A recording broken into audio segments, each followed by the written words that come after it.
हाँ। आज हम पढ़ेंगे न्यूटन के सेकंड लॉ के बारे में। न्यूटन ने 3 लॉज दिए हैं, एक तो फर्स्ट लॉ है, फिर सेकंड लॉ और एक थर्ड लॉ।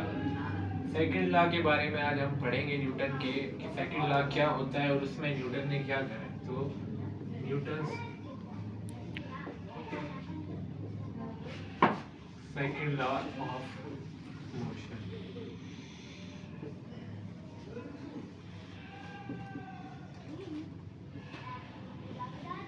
देखें, न्यूटन का जो सेकंड लॉ है उसमें न्यूटन ने बोला कि अगर हम कोई ऑब्जेक्ट ले लेते हैं, यहाँ पे इसको फोर्स लगाएंगे तो इसके अंदर एक्सीलरेशन पैदा होगी।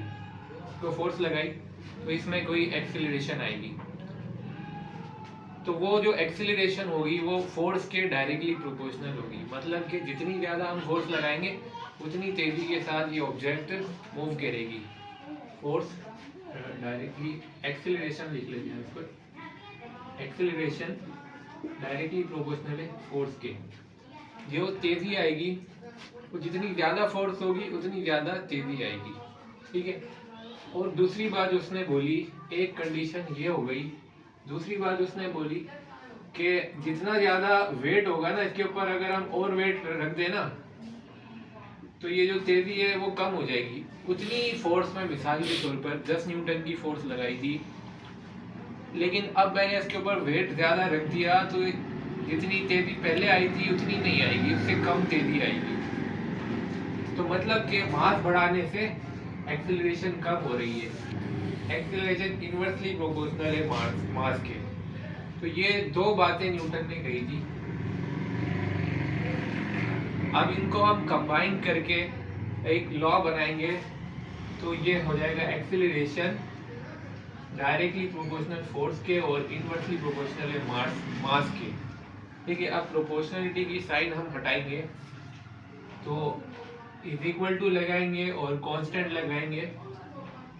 के इधर कांस्टेंट आता है और एफ अपॉन एम। के की वैल्यू अब यहाँ पर हम 1 लेते हैं, न्यूटन सेकंड लॉ में कांस्टेंट की वैल्यू 1 लेते हैं, तो ये हो जाएगा a is equal to F upon m. और फिर यहाँ इसको कंटिन्यू करते हैं, ये m इधर आके मल्टीप्लाई करेगा a के साथ, तो ये लॉ बन जाएगा f is equal to M है। ये न्यूटन का सेकंड लॉ है। तो आई होप आप लोगों को समझ आ गया होगा। सिंपल सा लॉ है, बस इसने दो बातें यहाँ पर न्यूटन ने बताई है कि फोर्स जो है वो डायरेक्टली प्रोपोर्शनल है एक्सेलरेशन के, या एक्सेलरेशन डायरेक्टली प्रोपोर्शनल है फोर्स के। मतलब आप जितनी ज़्यादा ताकत लगाओगे बॉडी उतनी ही तेज़ी के साथ मूव करेगी, और बॉडी का जितना ज़्यादा मास होगा उतनी कम तेज़ी आएगी।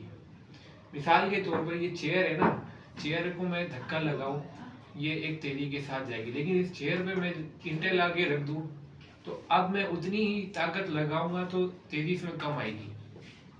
तो ये न्यूटन का सेकंड लॉ है, acceleration directly proportional to force और acceleration inversely proportional to mass.